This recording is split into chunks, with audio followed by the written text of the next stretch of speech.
He remembered death as the smell of something familiar in an unfamiliar place. Somewhere there, beyond the veil of the first infant months, there had been something else. Another world, another body, another life long, lived to the end. Finished quietly and without any special meaning. An office, a screen, rain outside the window, then darkness. Then this world. He did not remember his past name. He remembered only the way of thinking. That turned out to be more important than everything else. They named him Kair. His mother, a thin woman with hands roughened by work in the field, and eyes that once probably knew how to laugh, pronounced this name over him on the first day and cried, not from joy. Simply because one more person had been born into this world, and this person was destined to live through the same thing she had lived through. His father's name was Cern. Broad-shouldered, silent, with that special tiredness in the body that accumulates not over years but over generations. He worked in Count Waldorf's fields from dawn to sunset 6 days out of 7. The 7th day was a day off, but even on the day off it was necessary to repair tools, patch the roof, prepare for the next week. There were 2 sisters. Lyra, 4 years older than Kair, quiet and quick, with a braid the color of dark honey, and Sena, 2 years older, with their mother's eyes and a habit of clenching her hands into fists when she was afraid. Kair loved them both not as an adult person recalls feelings, but as a child loves, who does not yet know how to name it but knows for certain. The settlement was called Grai. 47 families, 2 wells, 1 forge, a field to the horizon. All of this belonged to Count Waldor, not in a figurative sense, but in the most direct one. The field, houses, wells, forge, and people. Everything was the Count's property. People as a separate line in the property register between livestock and inventory. Kair understood this at 3 years old. This was his first conscious discovery in this world. He understood it not from explanations, from observation. The Count's steward, a fat man named Drog, came to Grai once a month. On horseback, in good clothes with 2 guards. He always spoke with the fathers of families standing, while they stood slightly bent. He named the numbers how much grain had been gathered, how much there should be. If the numbers did not match, the guards found the one who was guilty, or the one who had been nearby, which was almost the same thing. Kair watched this from the threshold of the house, holding onto a wooden post, and thought. An adult mind in a child's body, this was strange and useful at the same time. Strange because the child's emotions were real, and the fear was real, and the anger was real, unprocessed, sharp. Useful because he could look at what was happening and see not simply a bad person hurts good people, but a structure, a system, a mechanism that keeps some below and others above. The mechanism worked on several things at once. The first, physical strength. Nobles had weapons and training, slaves had neither one nor the other. The second law, everything that happened to slaves was legal according to the laws of the kingdom. The third, disunity. Every settlement lived by itself, not knowing about neighbors, having no connections, having nothing in common. And the fourth, the most important, absence of hope. People stopped thinking that it could be different. This was the most reliable lock of all. Kair looked at Drog, who rode away on horseback without looking back, and thought, locks are opened from the inside.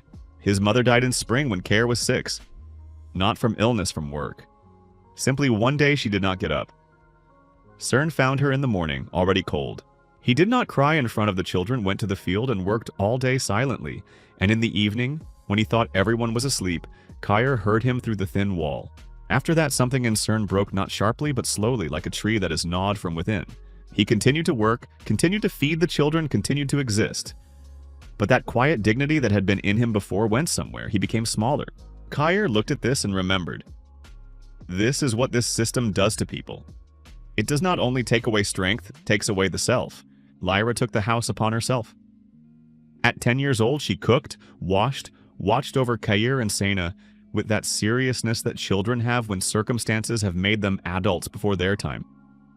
Sena helped her. Kair too, he was small but persistent, and Lyra eventually stopped driving him away from work. That summer, he began to learn to read. Not from a teacher, there were no teachers in Grai. He found a scrap of paper with letters by the road, part of some announcement or order thrown away by a passerby. He asked the blacksmith Hort, an old man who could read a rarity among slaves. Hort looked at him for a long time, then asked, "Why do you need it?" Kair answered honestly, "To know what they do not want us to know." Hort was silent even longer. Then he began to teach. Sena was taken first. Steward Drog came in autumn with a paper count. Waldor was transferring several families to his younger brother, who had received new lands in the north. In the list of transferred property was Sena separately, not with the family. Drog explained without looking at Cern that the girl was being taken into service in the house as a servant. It was a good place, they fed and clothed there. Cern stood and was silent with the expression of a person who knows that any word will only make the situation worse. Kair was 8 years old. He stood next to his father and watched as Drog's guard took Sena by the hand and led her to the cart. Sena did not scream, she looked back at Kair with the expression he remembered for the rest of his life. Not fear, a question. Why is no one doing anything? The cart left. Lyra went into the house and did not come out until morning. Cern sat at the threshold and looked into the ground. Kair stood on the road and looked after the cart until it disappeared behind the hill. Something in him changed at that moment. It did not break like in his father, it hardened. Like metal that cools in the right shape. Lyra was taken 2 years later. This time another steward, another paper, another count. Lyra was 14, the age when girls from slave families began to be taken into richer houses. Also as a servant. Also to a good place. Kair already knew what it meant. He knew this because he read by the age of 10 he could read well enough to sometimes get to documents that Drog left without attention.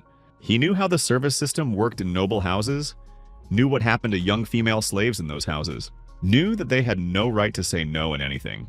When the cart with Lyra left, Kair went to the well, sat on the edge and looked into the water for a long time. Then he said quietly, only for himself, the first real oath in his life, not a childish one, but the one that hardens together with the metal inside and remains forever. I will find them. Both of them. And those who did this, I will find too. The 13th year, 3 years passed. Kair was 13. He grew still not tall, but wiry, with that hidden physical strength that appears in children who work from early childhood. He worked in the field next to Cern, who by this time had become almost a shadow of his former self, silent, obedient, tired to the bone. They almost did not talk. Kair did not know what to say to a father who had stopped fighting. Cern did not know what to say to a son in whose eyes he saw something frightening, not malice, but cold, patient purposefulness that he did not know how to name. Besides work in the field, Kair did 3 things. The first continued to study. By this time, Hort had taught him to write, count, and gave him the only book he had, an old treatise on the trade routes of the kingdom. Kair reread it 7 times, knew it by heart.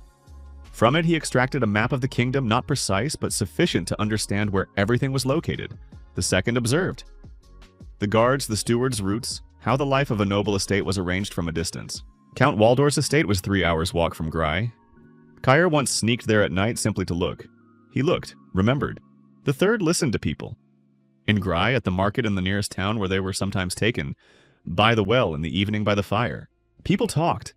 Not about rebellion, they never talked about that. It was a deadly, dangerous topic. But they talked about where life was slightly better, where the steward was softer, where the count was not too greedy. From these conversations, Kair collected a map not of roads, but of people. Who was dissatisfied with what? Who was capable of what? Who had lost something and had not forgotten it? In the middle of autumn of the 13th year of his life, guests came to Grai. There were 7 of them. A young nobleman named Rice Talorn, nephew of Count Waldor, a little over 20 years old, with the kind of face on which idleness and cruelty had managed to leave their first traces earlier than intelligence. 4 knights from his retinue, not combat ones, but those who serve at courts for appearance, well-dressed and poorly thinking. And 2 servants, who looked at the ground and tried to be invisible. They arrived after sunset, noisy, drunk, with torches. Rice Talorn explained that he was returning from a hunt, tired, wanted lodging and entertainment. The settlement belonged to his uncle means everything in it belonged to him too. Nobleman's logic. Kair watched from the darkness behind the house where they stopped. Not hiding, simply standing in the shadow because no one looked at slaves in the dark. The analytical mind worked quickly and coldly. 7, 4 truly armed, 2 servants not a threat. The nobleman himself holds a sword as a tool, not as a weapon. Drunk, this lowers reaction but increases unpredictability. The first hour they drank.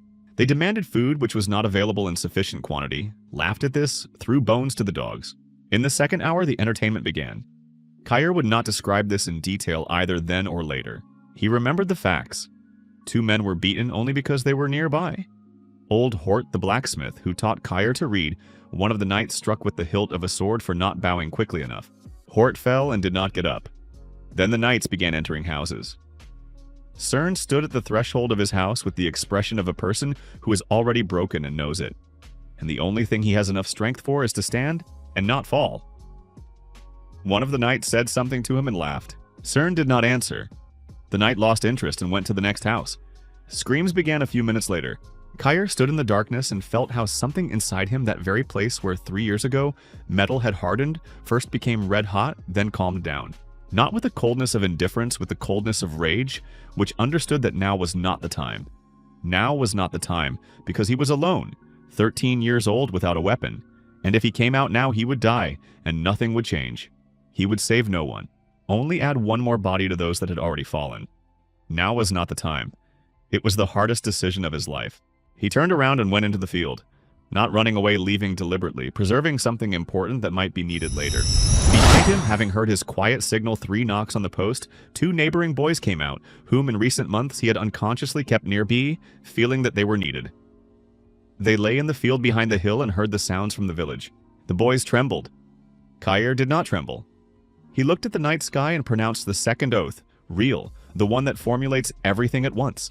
Quietly, almost soundlessly, but every word clearly. Every nobleman, count, baron, king, knight, everyone who keeps other people like cattle and kills them for entertainment will die. Not tomorrow, not the day after tomorrow, but will die. By my hands or by the hands of those I train. I do not know how long it will take. I do not care. I will begin and will not stop. The sky above him was dark and indifferent. Kyer looked at it and thought, good. An indifferent sky does not interfere with work. By dawn, the guests had left. Kyer returned to the settlement at dawn. Hort was dead. 2 men were alive but crippled. Several houses were destroyed. People sat by their houses or stood, looking into the ground, with the expression that Kyer had already learned to read and hated, most of all the expression of people who accepted what had happened as the norm. Cern stood by his house. When Kyer came up, he looked at him for a long time. You left, Cern said. Not condemning, simply stating, yes, you did right. I know. Cern looked at him for another second. Then quietly, so only Kyer could hear, where will you go? Kyer looked at his father. Cern knew. Somehow, despite all his brokenness, he knew. I do not know yet. But not back. Take the knife. Cern nodded toward the house. Behind the rafter. I hid it for 20 years, did not know why, now I know. Kyer went into the house, found the knife short, but of good steel, with a wooden handle. He took it, went out. Cern stood where he had stood. You are not coming? Kyer asked. A long pause. I am too tired to go. Pause, but you go. Go quickly and far, and do not look back. Looking back is harmful. That was the last thing Cern said to him. Kyer did not look back. Not because he did not want to, because his father had asked. Kyer walked east. Not because east was better than west, simply because in the east, according to Hort's trade treatise, there was the border between Count Waldor's lands and Baron Seth's lands.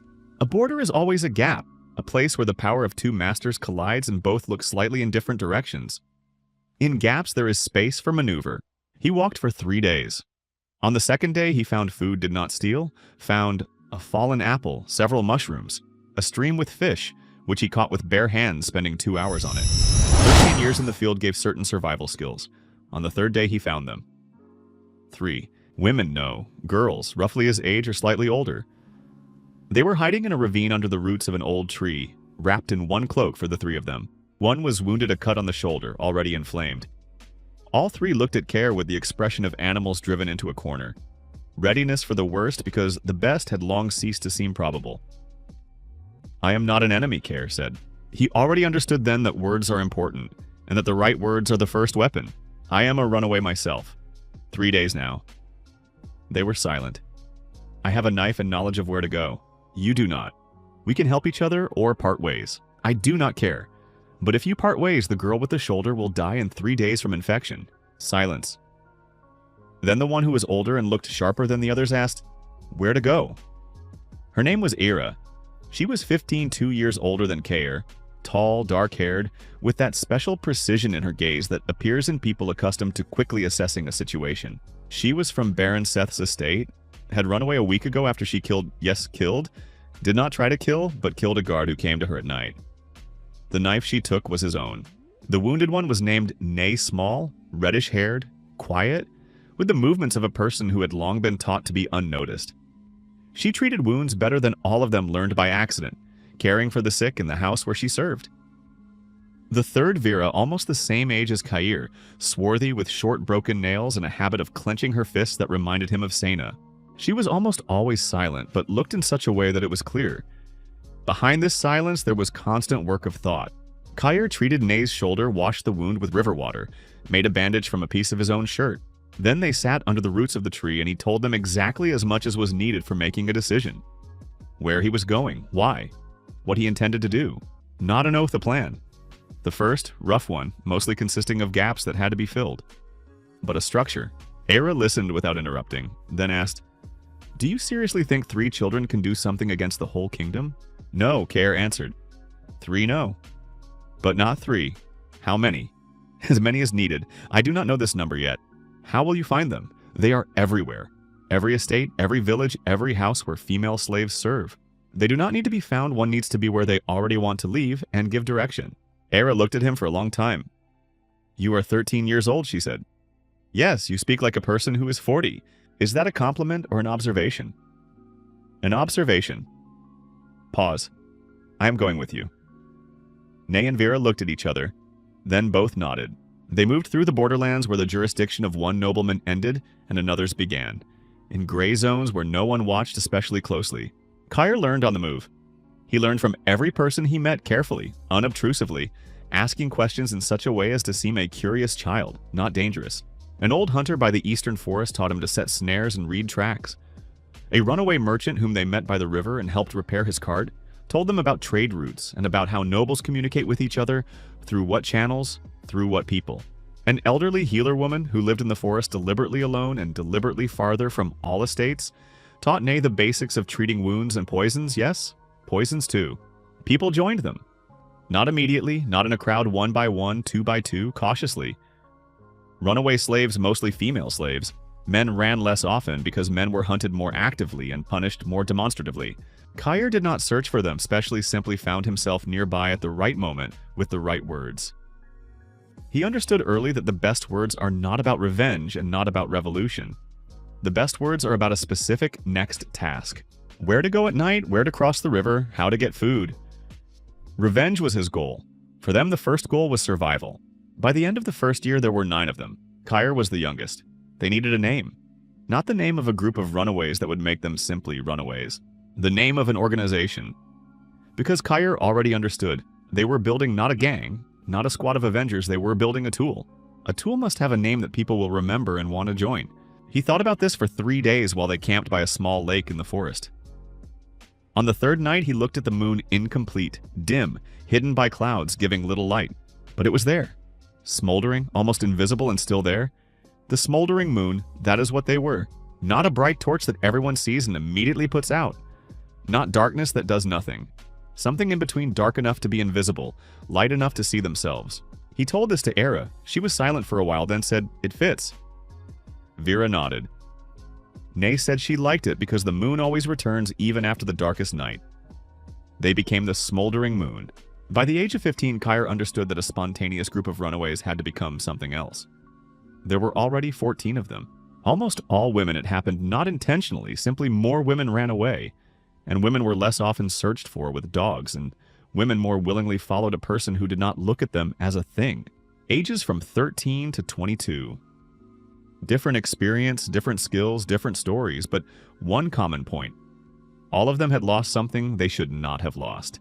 Kair sat by the fire late in the evening and thought about structure. Structure is the first thing that distinguishes an organization from a crowd. A crowd makes noise and falls apart at the first serious pressure. An organization holds because everyone knows their place and their task. He divided them by abilities not by his own choice, but by their own. He asked each one, "What can you do best? What do you want to be able to do?" The answers were different. Era was a born fighter. She understood movement, space, the moment. Kair appointed her responsible for combat training, although she knew no more than the others. She accepted it as a task and began to think about how to teach in the absence of a teacher by becoming a teacher herself. Nay became responsible for medicine and poisons. In a year with the healer woman, she learned more than most people learn in a lifetime, and continued to learn from every source she encountered.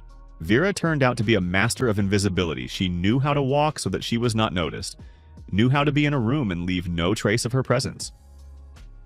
Care began to teach her reconnaissance, not what he knew himself, but what he considered logical.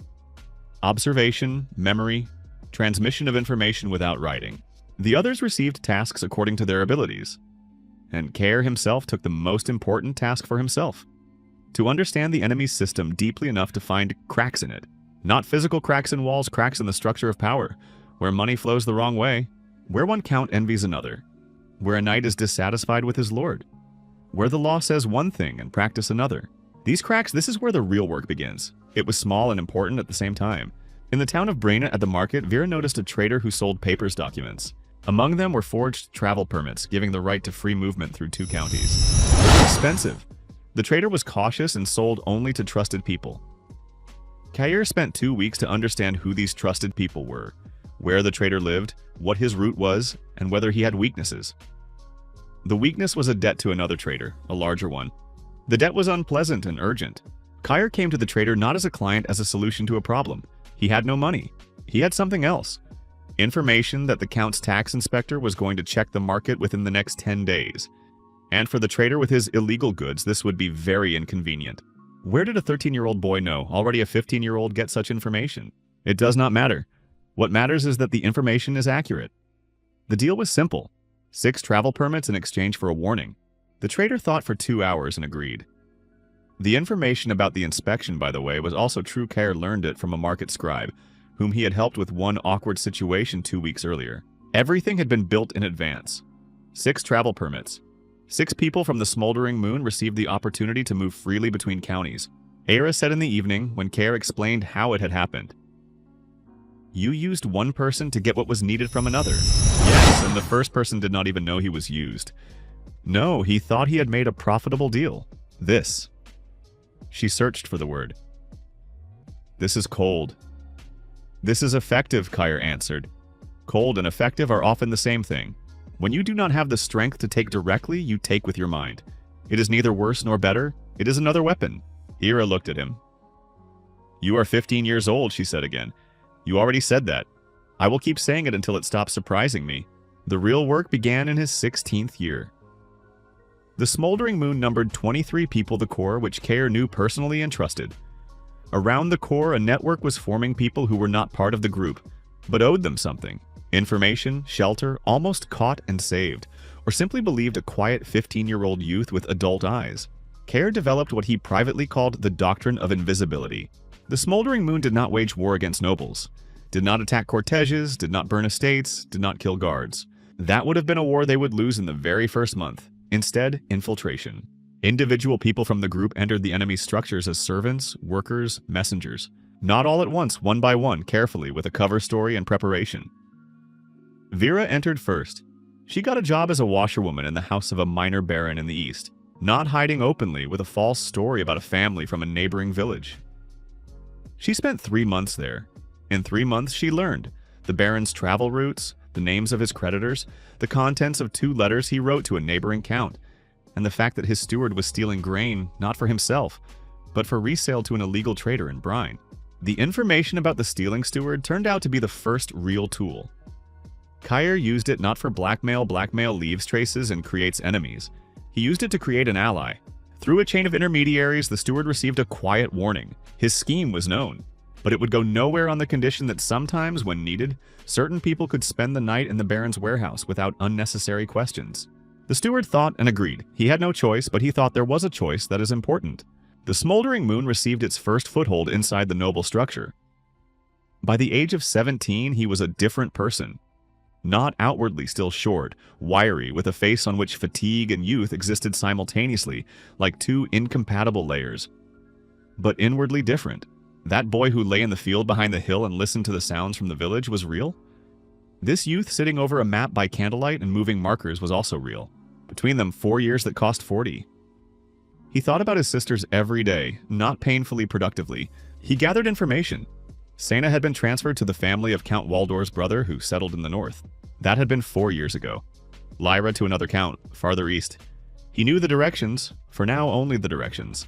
Era sat beside him and sharpened a knife. She did this when she was thinking. Mechanically, rhythmically. "You never talk about why you are doing all this," she said. "I do," Kair answered.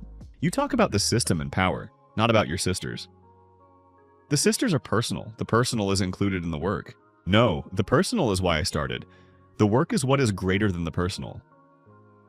I stopped doing this only for my sisters long ago. Era looked at him. Do you believe it is possible to change all this? Truly? Not kill one count, but everything? Kyer put the map aside and looked at her. I do not know, he answered honestly. But I know something else for certain. Every person we pulled out is one person who is no longer kept like cattle. Every document we obtained is one door that opened. Every ally inside their structure is one crack. Pause. Palaces do not fall from one blow. They fall from 1,000 cracks. Slowly, yes, slowly. But they fall. Era nodded, not convinced, but with the expression of a person who had decided to walk this road regardless of the answer. Then we continue, she said. We continue, Kyer agreed. Beyond the walls of the shelter was night.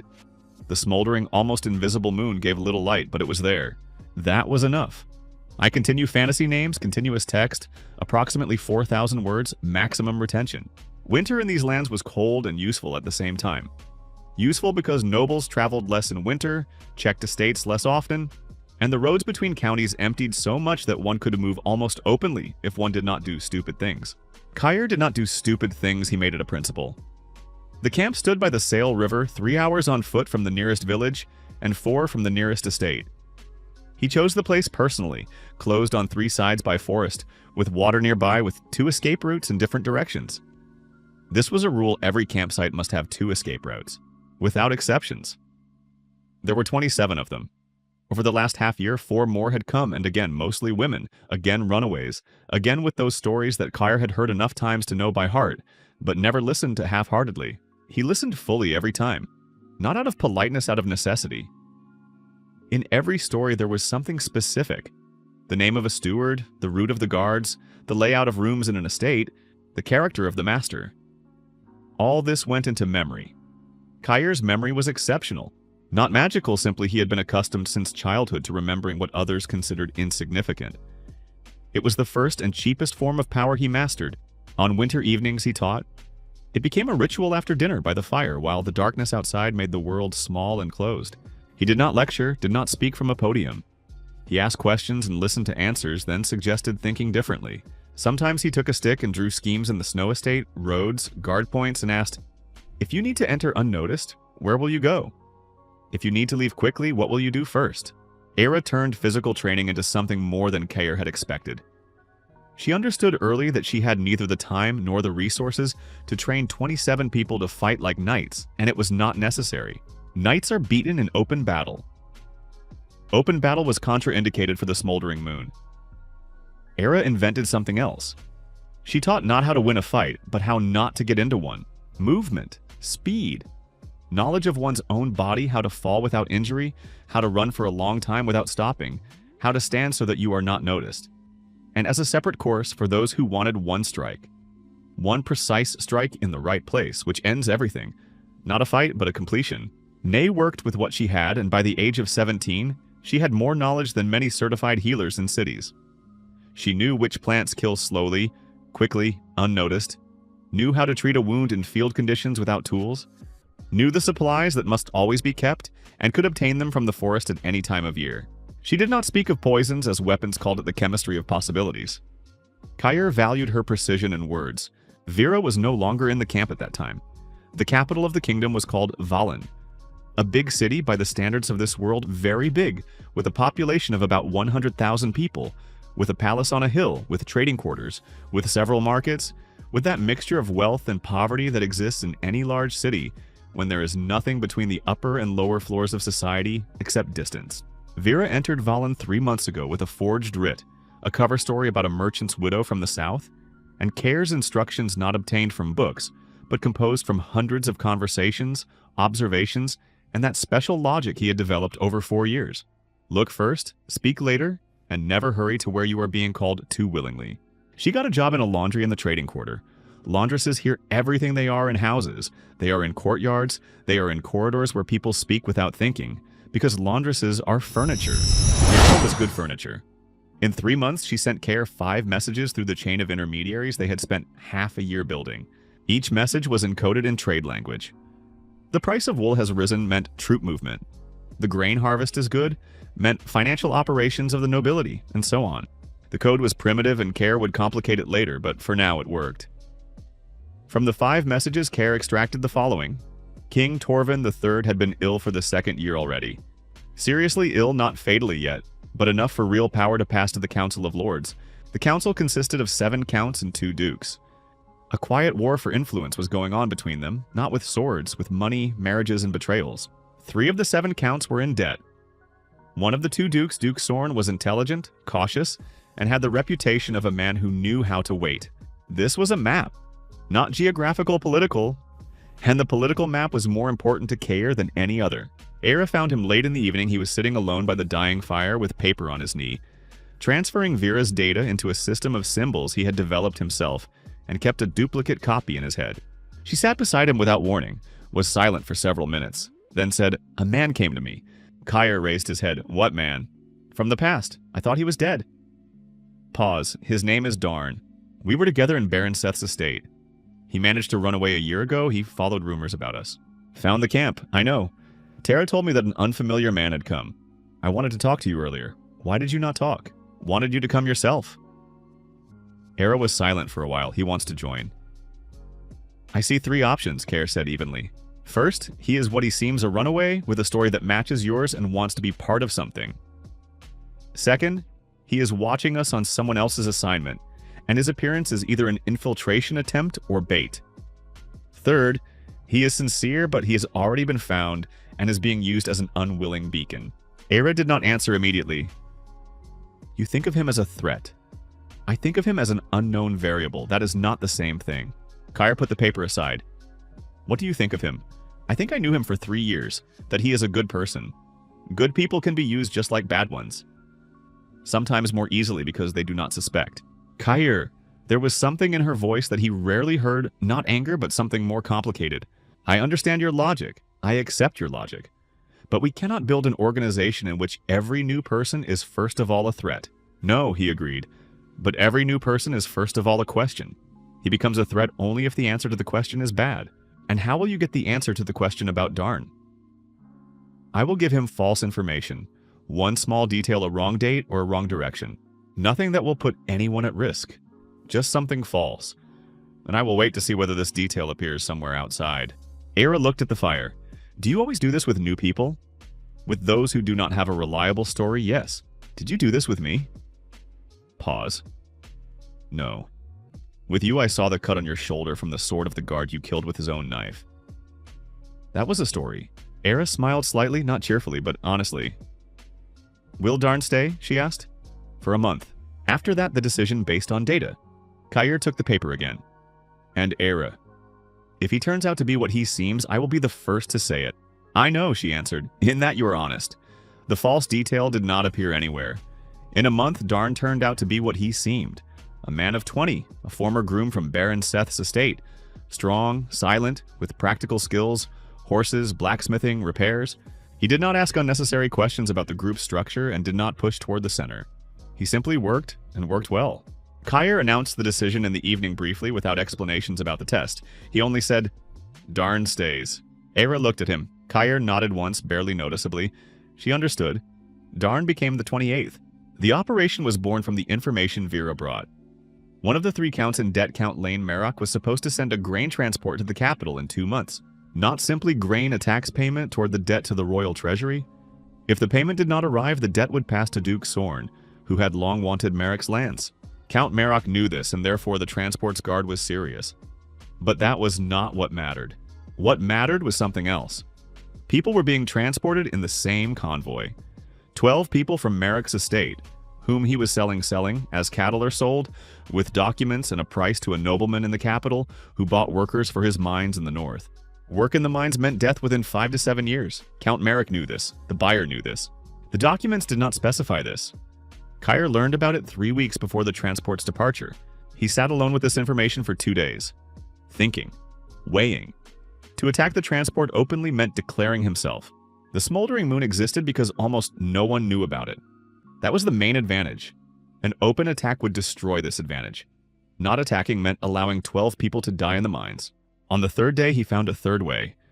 Era listened to the plan silently from beginning to end without interrupting. When he finished, she asked only, "Will it work?" If everyone does their part precisely, yes. If someone makes a mistake in the details, no. Then we will not make mistakes. The operation was called Simply Inside Transport. The transport's route went through Tane Forest, 3 hours of road through a dense coniferous mass, where the road narrowed to one lane and the guards inevitably stretched into a column. A week before departure, Darn personally rode along the road, memorized every turn. Nay prepared mixtures non-lethal, calming, based on smoking route, which when set on fire gave 20 minutes of heavy fog in the head. Vera, who returned from the capital specially for this, obtained road guard uniforms, did not steal them. Bought them from a reseller who traded worn clothing. 4 from the smoldering moon stood by the road an hour before the transport. In guard uniforms with documents about quarantine inspection, the paper looked official. Kair spent 3 days making it convincing. The transport stopped. The senior guard came out to talk. While he talked, Nay with 2 assistants set fire to 3 small fires on the leeward side, 100 meters into the forest. The smoke went in the right direction. After 7 minutes, the guards began to behave strangely. It was not an instant shutdown. This was exactly what Kair had calculated correctly. An instant effect would have been suspicious. Slow worsening looked like fatigue, like heat, like illness. The guards sat down, shook their heads. Several people leaned against the carts. Kair came out last. He approached the senior guard who sat on the ground with the look of a person suddenly overcome by drowsiness and said quietly and clearly, "The people in the wagon get out on their own. You will later say that there was an ambush in the forest and you managed to scare them off. That is better than explaining to Count Merrick why all of you fell asleep on the road." The senior guard looked at him with cloudy eyes, then slowly nodded. Kair opened the wagon. 12 people, men, women, 1 boy about 12 years old looked at him from the darkness, bound, with the expression of people who had long stopped waiting for anything good. Quickly, Kair said, "We have 20 minutes. They got out, all 12. Era led them into the forest. She knew the route by heart. Kair left the road last, turned around. The guards sat and lay around the stopped transport, doing nothing. The transport arrived in the capital without its cargo. The senior guard reported an ambush by unknown people in Tane Forest. Count Marok caused a scandal. The investigation gave nothing. Unknown people, no tracks, no witnesses. The smoldering moon gained 12 people. The boy's name was Thais, 12 years old.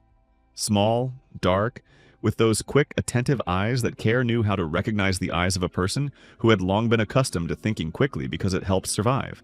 Thais was silent for the first 2 days. On the third, he approached Kair himself while he was sitting with a map and asked without preamble, "Are you in command?" "Yes. Are you the oldest?" "No, I just think faster than the others." Thais looked at the map. "I know how to read maps." Kair raised his head. "From where?" "Was a messenger for Count Marok's steward. Delivered letters. Saw many maps. Do you remember them?" "Some." Kair moved over. "Sit. Show what you remember." Thais sat and began to speak. Kair listened and after a few minutes understood. The boy remembered surprisingly accurately. Not photographically, but with that special memory of a person who saw maps as tasks, not as pictures. By evening, Thais became part of the inner circle.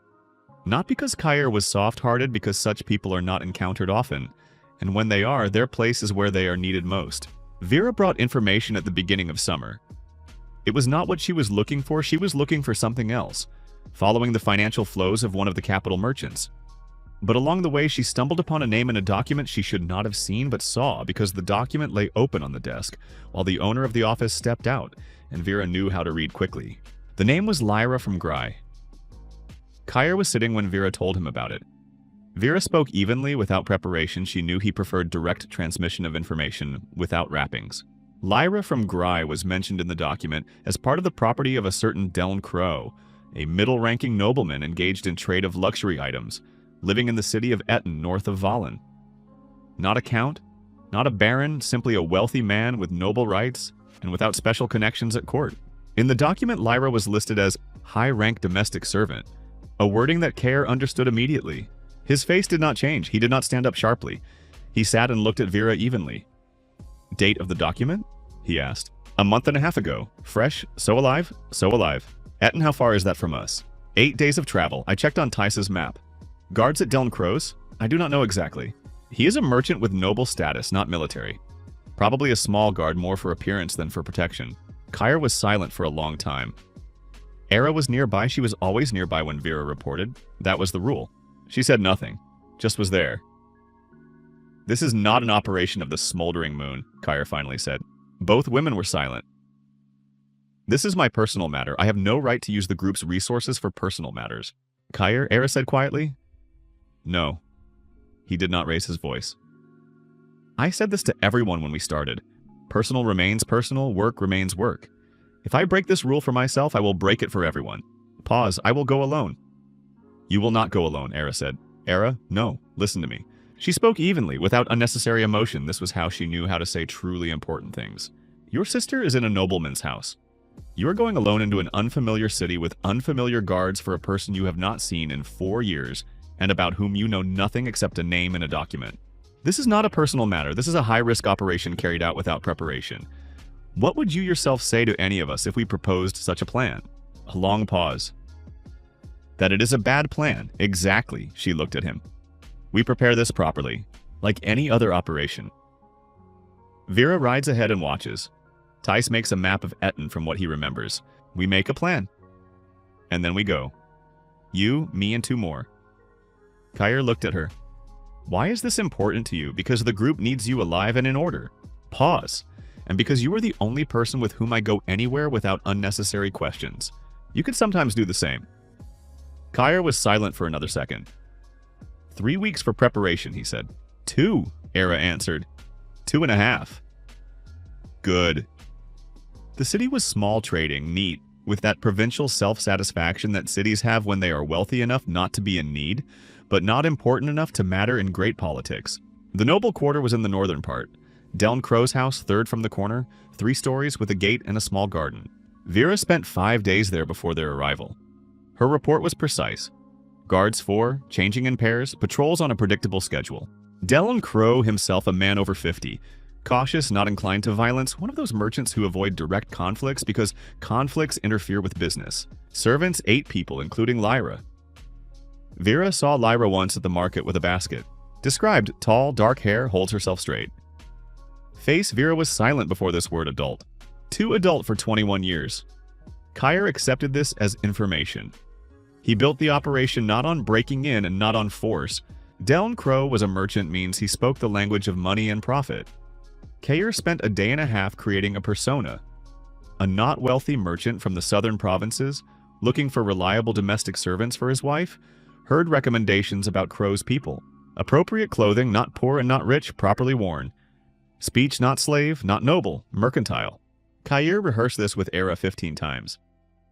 Era waited outside with Darn. Nay stood at the eastern gates of the city with the horses. Vera was nowhere and everywhere at the same time. Kyer entered Deln Crow's house through the front entrance as a person with a business proposal should enter. Deln Crow received him in a small study, dry, attentive man with the habit of assessing an interlocutor quickly and not hiding it. He listened to Kyer's offer to buy servants for his wife. Good price, immediately without particular interest. He had many such offers. I currently have no people for sale, he said. Everyone is occupied. I heard about one woman, Kyer said evenly. Lyra, she was recommended to me specifically. I can offer a good price. Deln Crow changed slightly, barely noticeably, but Kyer knew how to see such changes. Lyra is not for sale. Pause. Who recommended her? A merchant from Valen. Lo Karen. He knows you. Lo Karen existed. Vera checked. He was a real merchant who had business ties with Crow 2 years ago. Long enough ago for Crow not to remember the details, but real enough not to raise suspicion. Crow was silent for a while, then said again, Lyra is not for sale, but I have other people with good skills. Kyer understood that the direct path was closed, switched. I understand. Then perhaps allow me to look at the others. Crow nodded to a servant. The servant left. Kyer sat and waited. 3 minutes. Then the door opened and 2 entered, an elderly man and a woman. Not Lyra. But behind their backs in the corridor for a second appeared a figure, tall, dark hair, a basket in her hands. Stopped in the doorway of a neighboring room. Looked. Kyer's face did not change. Lyra's did not change either, but she recognized him. He saw it in the way her hands froze on the basket for 1 second, then moved again. That second was enough. She went deeper into the corridor. Kyer spent another 20 minutes with Crow, pretended to consider the offered people, politely refused, arranged to return in a week with a more specific request, and left. On the street, Era walked beside him, not right next to him, at a distance of 2 people. Saw her, Kair said quietly. Alive? Alive. Pause. Changed. 4 years? Yes. How do we get her out? Not by purchase. Crow will not sell. Kair thought while walking, but he has a weakness. Traders always have a weakness in money or reputation. Vera will find it. Era nodded. They walked through the streets of Atan, ordinary passers-by, unremarkable, and Kair thought about the second in the corridor, about the hands frozen on the basket. Lyra was alive. She recognized him. And she did not give him up to Crow, although she could. Although it possibly would have given her some advantage, she did not give him up. So she had waited. Maybe had always waited. Kair did not keep diaries. That was a vulnerability. Records can be found. But sometimes at night when everyone slept, he formulated things aloud quietly, almost soundlessly for himself. It helped him think precisely. That night he said, Lyra is alive. Sena direction exists, point does not. The smoldering moon. 28 people, the first operation without losses, the first foothold in the capital. Duke Sorn knows how to wait. Count Merrick is in debt. The king is ill. Pause. I am 17 years old. That is little, but it is more than nothing. And every day more. The night outside was quiet. The moon smoldering, incomplete, almost invisible in the clouds. Kair looked at it through the small window of the rented room and thought that he had no right to hurry. Haste killed people. He had seen this enough times. Slow, precise, patient movement, that is what holds the structure. One step, then the second, then the third. Lyra will be next week, then Sena, then further. The smoldering moon burned slowly, without smoke, without unnecessary light. Exactly the way it should burn. I continue fantasy names, continuous text, approximately 4,000 words, maximum retention. Vera found the weakness in 3 days. Deln Crow was a careful man in business, in words, in reputation. That was exactly why one thing was especially painful for him. 7 years ago, he bought a batch of goods from a merchant from the eastern provinces, knowing that the goods were stolen. This was a common practice in trade circles, but officially it was considered a crime, and if the right person informed the right nobleman, Crow's reputation would end together with his freedom. The merchant who had sold him that goods had been dead for 5 years already. No witnesses remained except one, an old scribe who kept the books for that merchant, and who now lived a quiet life in a town 2 days from Atan. Vera did not speak with the scribe. She simply learned of his existence and passed Kair the name and address. Kair wrote a letter. Not a threat, a business proposal. Short, clean, without unnecessary words. The essence. Certain information about a deal from 7 years ago is known to certain people. These people are not interested in publicity and are not going to the authorities. They are interested in one thing. A woman named Lyra passes to them voluntarily with full release from all obligations to Crow, with a corresponding document. In exchange, silence forever and confirmation that the scribe is unavailable for testimony. Crow received the letter the next morning. The answer came by evening. 1 sheet, 1 word, agreed. Kair reread it twice, then said to Era, tomorrow morning. Lyra came out of the gates of Crow's house at 9 in the morning, alone. With a small bundle, everything of hers fit into one bundle. Kair understood this immediately and remembered it as a separate fact. She walked down the street evenly, not hurrying, with the look of a person used to not showing what she thinks. Kair stood at the corner 30 meters away. She saw him before he moved. Stopped. They looked at each other for several seconds, which were longer than several seconds. Then Lyra came up and stood in front of him. She was taller than he remembered, or he remembered her differently. The face was the same and not the same at the same time. The same features, but a different expression. What Vera had called too adult for 21 years. Kair, she said. Just the name, without an exclamation, without tears. Lyra. Pause. You grew up, she said. You too. I saw you in the house. 3 days ago. I know, you did not give yourself away. You too. Lyra looked at him for another second, then nodded with one movement, shortly, like a person who had made some inner decision. Where are we going? First out of the city. Then I will tell everything. They walked side by side down the street, ordinary people, morning passers-by. Era followed 20 meters behind. Darn was at the eastern gates. Nay with the horses outside the city. When they passed through the gates and the city was left behind, Lyra said without turning her head, You came for me intentionally. This is not an accident. No, you knew where I was. I learned 3 weeks ago. How? I have people in the right places. Lyra was silent for a while. You are not simply a runaway, she said. No, what are you? That takes a long time to explain. We have time while we walk. He told her over 3 hours of the journey as much as he told new people, only after a month of checking. Because it was Lyra, and because he had no logical justification to delay information. Only instinct said careful, and reason said, this is your sister. He decided to listen to reason. Lyra listened without interrupting. Sometimes asked short, precise questions, not emotional, analytical. How many people? Where does the funding come from? How do you transmit information? This surprised him, not the content of the questions, but their nature. 4 years in the merchant's house had not only broken something, they had also created something. You know how to read documents, he said. Not a question. Crow took me to business meetings to write things down. He thought that a slave woman did not understand what she was writing down. Pause, he was wrong. What did you understand? Enough to know how trade between nobles works. What schemes they use. Where money goes officially, where unofficially. She looked at him. Do you need this? Very much, Kyer said. The meeting with the group was quiet. Not solemn, the smoldering moon had no tradition of celebrations. People looked at Lyra, she looked at them. Era introduced her shortly. Kyer's sister, document specialist, one of ours. That was enough. Nay examined Lyra professionally, not out of curiosity, out of the habit of checking the condition of every new person. Then told Care quietly, physically fine, but there is chronic tension in the back and shoulders, which accumulates over years. Not dangerous, it just speaks about how she lived. At night, Kyer and Lyra sat by a small, separate fire. Sena, Lyra said. The first thing she said after a long silence. There is a direction, no exact point. We will find her. Is she alive? I do not know. No information in either direction. While there is no information, I assume the best in search. Lyra nodded, accepted this as a working setting, not as consolation. Father, she asked? Stayed, chose it himself. Gave me the knife and told me to go. Long silence. He broke long ago, Lyra said quietly. Back when Mother died? I saw it. Me too. Are you angry at him? No, I understand him. These are different things. Lyra looked at the fire, then said slowly, like a person formulating something that had long been sitting inside. For 4 years, I did one thing. Lived and remembered. Every conversation, every paper, every name.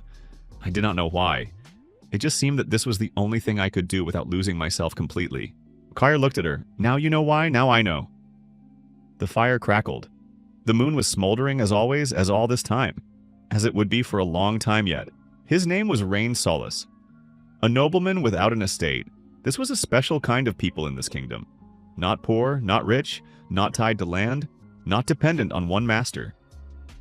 Rain Solace worked for those who paid more, and did what others did not know how or did not want to do. Found people who did not want to be found. Count Merrick hired him a month after the story with the transport. Rain Solace was 32 years old. He was tall, lean, with that special appearance that is not remembered, not because it is inexpressive, but because he knew how to make it inexpressive. He could enter any room and leave 10 minutes later in such a way that no one could accurately describe his face. This was a professional skill, developed over years of work. He did not hunt runaway slaves, this was cheap and boring. He hunted people who were building something dangerous for the system. There had been 4 such cases in the last 10 years. All 4 he brought to the end. Count Marok showed him what he had. The testimony of the senior guard about the ambush in Tane Forest, a description of people in guard uniforms, the chemical composition of the substance found in the air by the road. The last was determined by an invited alchemist, and this was the first serious trace. Besides that information about several other disappearances of runaway slaves in 2 counties over the last year. Too neat, too organized to be accidental. Rain Solace took the case and began to think. He thought for 3 days, not collecting information, simply thinking. This was his system. First understand the opponent's logic from what was already known, then test hypotheses. People leave traces not in actions and patterns of actions. A pattern speaks of thinking. Thinking speaks of a person. The pattern of the smoldering moon told him the following. The organization is small, mobile, without a fixed base. Prefers indirect methods, chemistry, documents, deception instead of force. This means either few people or a deliberate limitation of violence. The first operation was clean, no deaths, no unnecessary traces. This is discipline. Discipline means a leader with a cold head. A leader with a cold head who builds such a structure is not an ordinary runaway. This is a person who thinks systematically. Young judging by the speed of the organization's growth, it has a short history, experienced not through education but through observation. Rain Solis wrote down, leader probably young, man or woman, with an analytical mindset, with sources of information inside noble structures. Do not look for them, look for their sources. This was the right direction. Rain started with the trader of forged documents in Brine. He found him in 2 days, not through official channels, but through a network of minor informants he kept in several cities. By that time, the trader had long left Brine, but a trace remained. Several people remembered a young man buying travel permits several years ago. The description was vague, short, dark hair, speaks not like a slave, adult eyes. Rain noted the last description separately. Then the story with Baron Seth's steward. Rain found it after a month of work. The steward once got drunk and blurted out to a servant about some warning. The servant told his wife. The wife a friend. The friend a market trader. The trader hid nothing, she was simply chatting, not understanding the meaning of the words. Rain listened to the trader, paid her a copper coin for the information, and went away to think. The pattern was becoming clearer. The organization worked through coercion without threats. The warning to the steward had been made in such a way that he himself wanted to cooperate. This is subtle. This requires understanding the psychology of a specific person.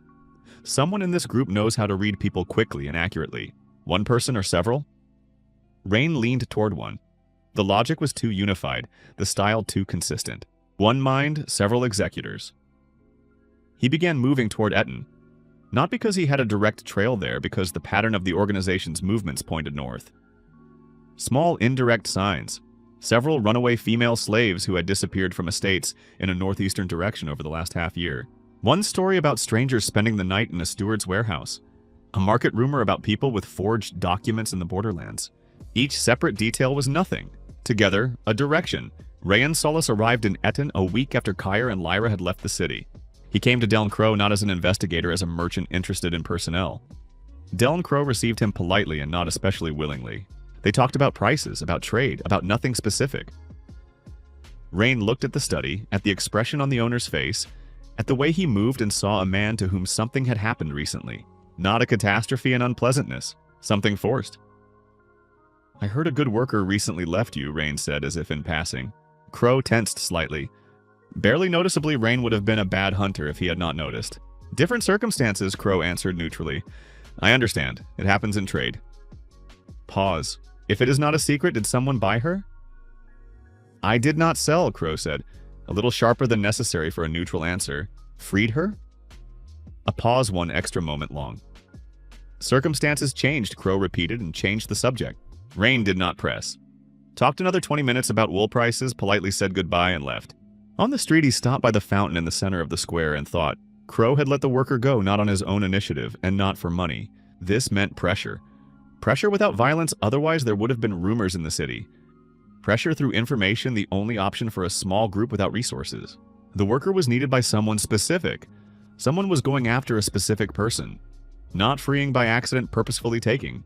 This is personal. Rain Solis began looking for information about Crow's worker, who she was, where from, how she appeared in his house. In 3 days in Eton, he found the trail. A woman from Grai, Count Waldor's estate, taken as a servant 4 years ago. Count Waldor. Count Marok. Different people, different stories, but both in the Eastern Lands. And the organization also operates mainly in the Eastern Lands. Rain Solis wrote down, Grai, Count Waldor. Who else from this settlement? Contact with Duke Sorn happened not according to Kyre's plan. Not according to plan at all. Vera had been working in the laundry of the trading quarter for 4 months already. During this time, she became an invisible part of the space, a washerwoman who is always here, always silent, always doing her own work.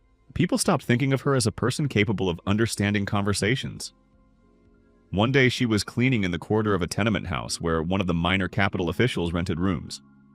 In the room opposite, 2 people were talking. The door was not tightly closed. She had been closing it badly for a week already. The hinge had loosened, and Vera each time thought that she needed to tell the owner. Each time she forgot. Today she was glad she forgot. One voice belonged to the official. The second was unfamiliar, quiet, clearly pronouncing words.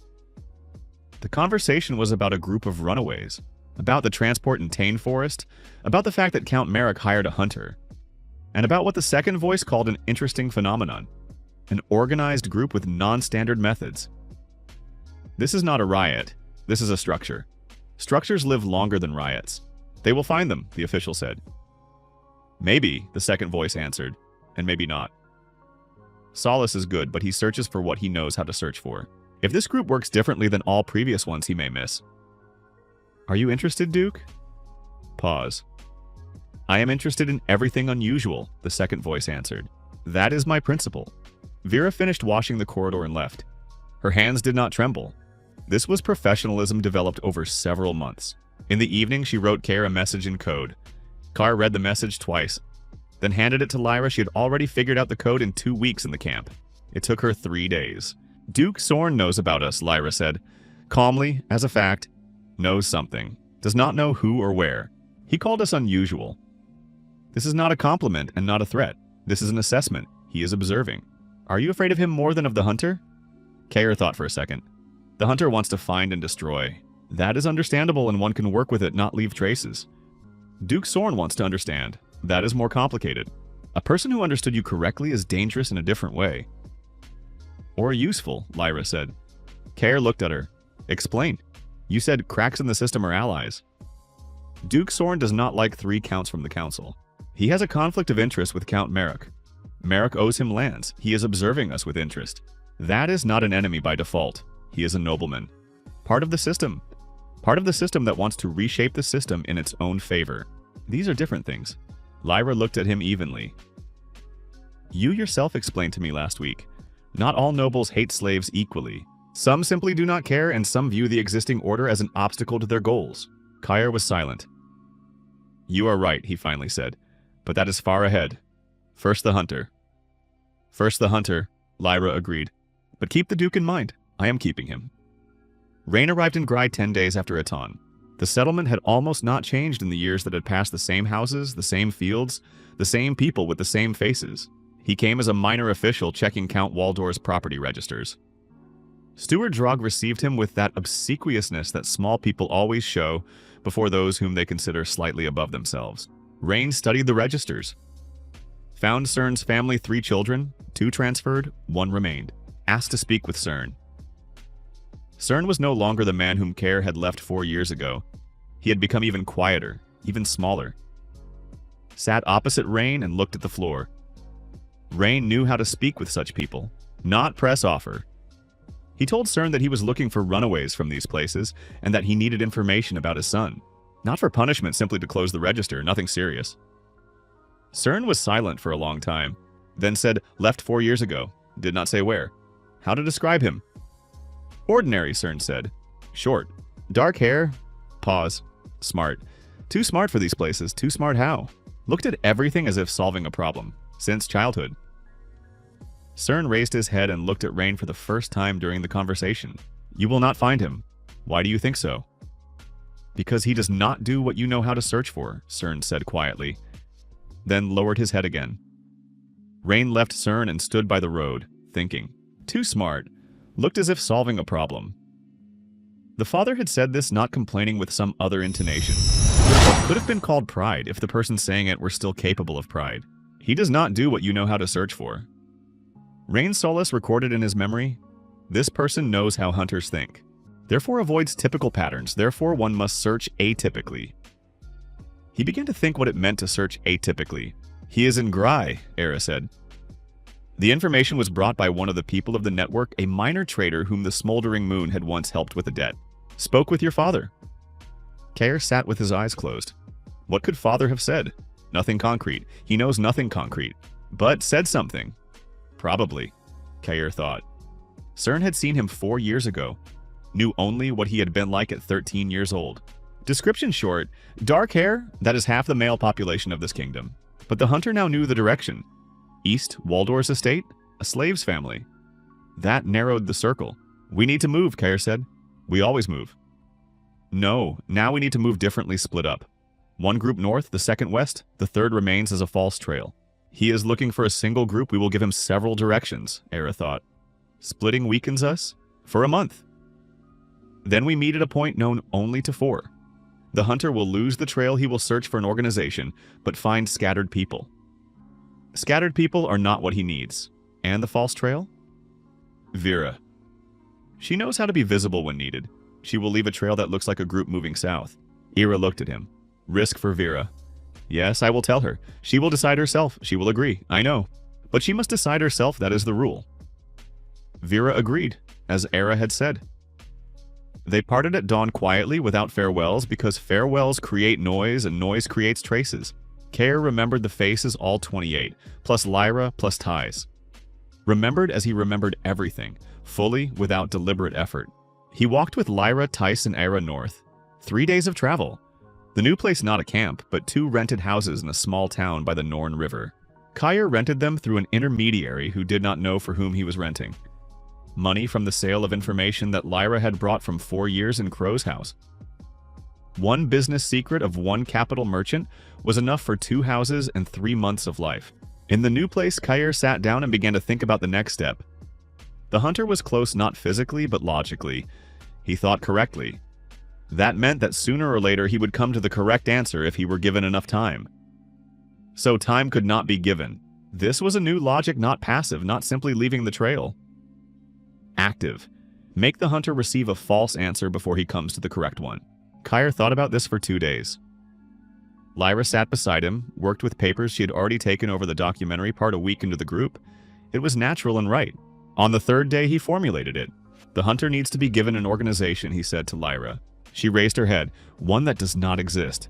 One that exists but is not us. Legend. Former soldiers discharged after the last campaign. They do small jobs, sometimes free slaves for payment. An ordinary story. There are several such groups in the Eastern lands. The hunter will find them through traces that we leave intentionally. The traces must be convincing enough. 3 details. First, one of our people in Valen tells the right informant about soldiers freeing slaves for money in the East. Second, Vera on her false trail leaves an item characteristic of the military, a buckle, a patch, something recognizable. Star knows something about former soldiers in the borderlands. They are real people. They really do small dealings. The hunter will find them and it will take time, Lyra thought. This will drag innocent people in, not into a deadly situation. The hunter will check them, make sure they are not it, release them. They will lose time, not lives. Pause. I do not like this decision. But the alternative is worse. Good, Lyra said after a pause. But remember this decision. Not in order to suffer, in order to find a better option next time. Kair looked at her. You speak like a person who has thought a lot about ethics in bad circumstances. 4 years in the house of a man who sells people as goods and sleeps peacefully at night is a good school of ethics. Lyra answered evenly. Kair nodded. Remembered. Information about the soldiers came to him through 3 sources almost simultaneously. This in itself should have alerted an experienced person. 3 sources at the same time meant either coincidence or feeding. Rain Solis thought about this and decided, I will check. If it is feeding, I will learn something important about the opponent. If coincidence, I will find the soldiers. He rode east. The soldiers were found after 5 days, real, simple, frightened. They really did sometimes help runaways for money, but they had no organization. Rain spent 3 days on them and released them. But on the way back, he stopped and thought for a long time. 3 sources at the same time. Too neat a coincidence. And the buckle that Vera had left, he found it, studied it, and something about it was wrong. A scratch too fresh, made intentionally to give the appearance of wear. He had been outplayed. Rain Solis sat by the road and felt that rare feeling a professional feels when he meets an equal something between irritation and respect. Someone in this group thought 2 steps ahead. He recorded in memory, the opponent knows how hunters work. The false trail was made correctly 3 sources, a physical item, real people as a foundation. This means experience or exceptional analytical mind. More likely the second. Experience comes from encounters with hunters, and runaway slaves do not have enough of such encounters. Therefore mind. Pure analytical mind without experience, which compensates for the lack of experience with logic. Rain Solis began to move in a new way. He stopped looking for an organization, began looking for a person. In the evening, when Tice was asleep, Lyra was reading by candlelight, and Era was cleaning a knife at the table. Kair sat by the window and looked at the street. The smoldering moon dispersed, the trail temporarily lost. The hunter ran into a false ending. Lyra is here. Sena direction exists. Point does not. Working. 28 people alive, healthy, doing the work. All of this was true. And nevertheless, something worried him quietly in the background, like a sound you cannot identify. You're thinking about the hunter, Lyra said without looking up from the papers. Yes, what exactly? He is smart. I left 3 sources specially, so it would look convincing. A smart person can see feeding in three sources precisely because there are three. Lyra raised her head. You think he understood? I do not know, but if I were in his place, I would understand. And then what? Then he stops looking for an organization and starts looking for a person. A specific one. The one who thinks exactly like this. Silence in the room. Era stopped cleaning the knife. This changes the situation, she said. Yes, Kyre answered. But not urgently. He has no name, no face, no direct trail. He needs time. Pause. And I have something he does not. What? Lyra asked. Kyre looked at her, then at Era. I know that he is looking for a person. He does not know that I know. The moon outside the window was smoldering, almost hidden by clouds, almost invisible. But it was there, as always. Kyre looked at it and thought about the next step. Final part continuous text, open ending, approximately 2,000 words. Nay found her. Not through documents and not through trade registers, through a healer woman in a small town in the north, who sometimes treated people from the nearest estate of Baron Daler. The healer woman mentioned a young woman with reddish hair who worked at the estate and sometimes came for herbs not for herself, for others. Nay listened and felt how something familiar gathered into a recognizable form. She wrote Kyre one word. Found. The smoldering moon gathered in full for the first time in a month in 2 rented houses by the Norn River, quietly without lights outside. 29 people plus Lyra. Kyre looked at them and thought about how far they all had gone from the places where they had begun. Not in the sense of distance, in the sense of what they had become. He planned the operation for Sena for 3 days. Baron Daler's estate was different, not Merchant Crow with his documentary weakness. Daler was a military nobleman of the old school with guards whom he recruited from former soldiers and kept in discipline. Direct pressure would not work. Nay found no financial weakness. The Baron was not wealthy, but careful, without debts. Lyra found the entrance. She spent 3 days working with documents that Vera had brought from her capital connections registers of land disputes. Old and new. Baron Daler had an old territorial conflict with a neighboring nobleman, minor and insignificant. The conflict had dragged on for 8 years, was not resolved, cost both nerves and small money on lawyers. Neither wanted to yield. We resolved the conflict, Lyra said. Daler gets what he wants. In exchange, Sena leaves, officially with a release document. How do we resolve a territorial dispute? Era asked. The neighboring nobleman is in debt to one capital merchant, Lyra answered. This merchant owes a small favor to one of the people of our network. A chain of 3 links. The neighbor receives a recommendation to yield. Daler receives land. We receive Sena. Kyre looked at his sister. You built this in 3 days. For 4 years I saw how Crow built such chains. I simply remembered the principle. Ira quietly said, It is good to have you on the team. Lyra did not answer, only nodded shortly with the expression that Kyre had already learned to read. Not pride, but satisfaction from work done correctly. They were alike in this. The chain worked in 10 days. Baron Daler received a letter from the neighbor with an offer to close the dispute. Agreed immediately. 8 years is a long time. When a week later an intermediary came to him with a request to release one of the workers in exchange for a small additional favor, the Baron was in a good mood and agreed without special questions. Sena left Daler's estate with a document in her hands. Kyre waited for her by the road half a mile from the gates. He did not know what to expect, not physically, but inwardly. He had not seen Lyra for 4 years and found in her almost an equal to himself. Sena was different, younger, a different story, a different estate. He was 21, she was 19.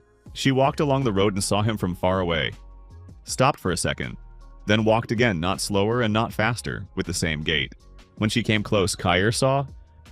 Vera had been right when she said that Sena always clenched her fists when she was afraid.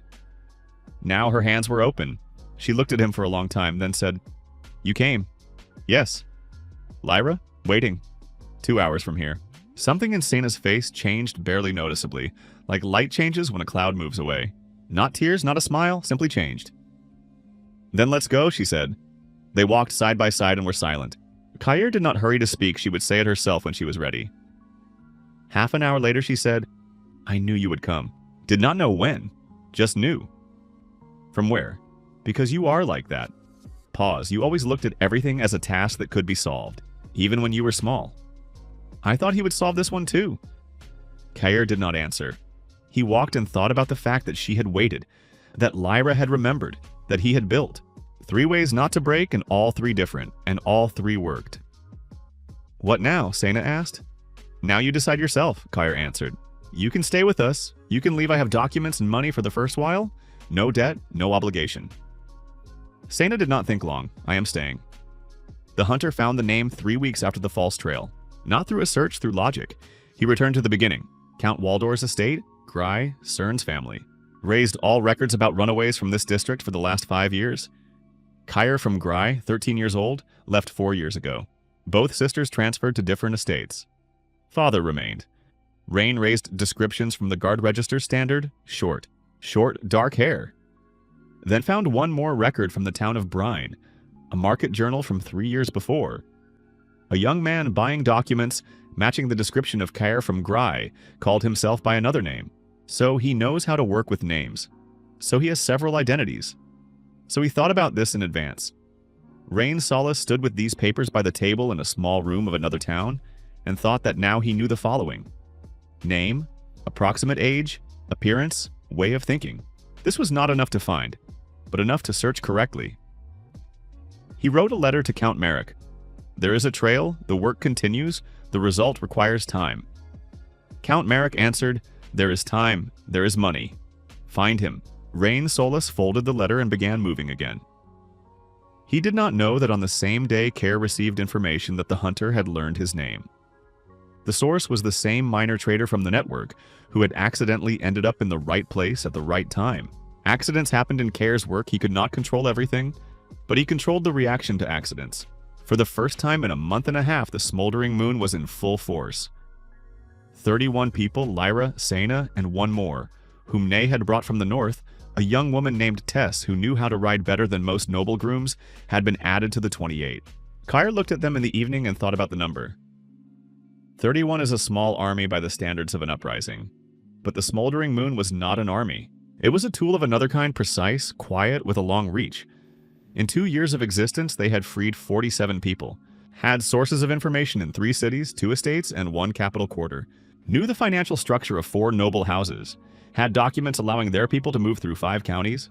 It was not much, but it was more than nothing, and more with every month. Kyer stood by the fire and said what he had been thinking in recent days briefly, without speeches, because speeches are for those who need convincing. His people did not need it. The hunter knows my name. This is bad but not fatal. A name without a face and without a place is just a word. We are changing some routes and some contact points. We continue the work. Pause. There is one more thing. Duke Sorn in Valen is observing us. He is an intelligent person with interests that partially coincide with ours.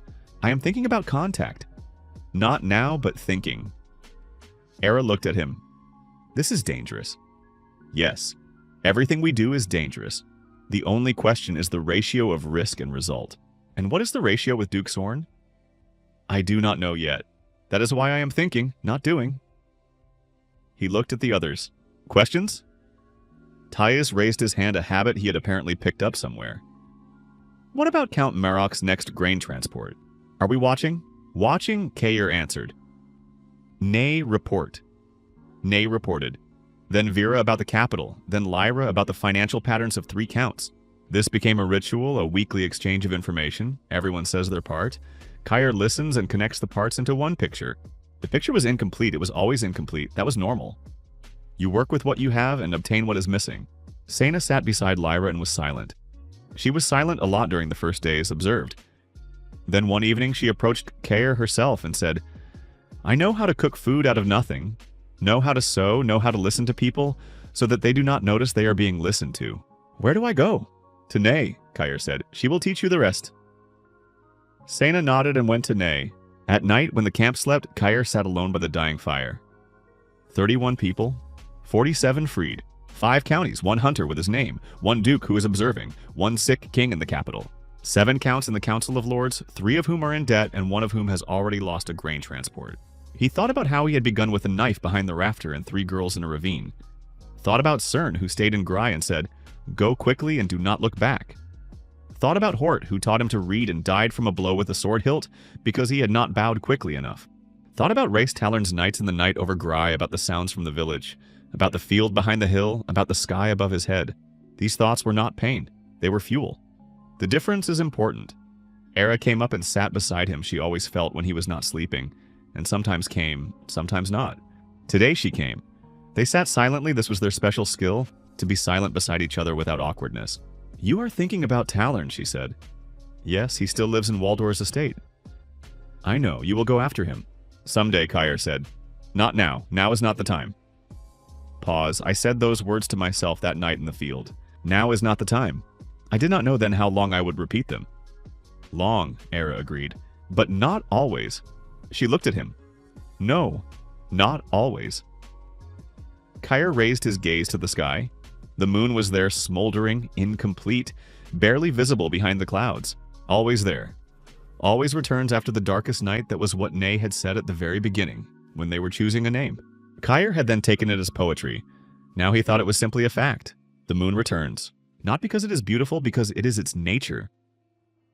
He stood up, looked at the dark camp, 31 people sleeping under the open sky or under shelters, alive, breathing, each with their own story and their own skill. "Tomorrow?" Era asked.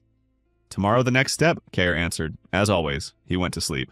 The moon burned above the camp quietly, almost invisibly, exactly as it should. The smoldering moon continues to burn. The hunter continues to search. Duke Sorn continues to observe. And somewhere in Count Waldor's estate, Rice Talorn drinks wine and does not know that his name has already been written down, not in a document, not on paper. In the memory of a person who never forgets anything. Not the time yet, but the time will come.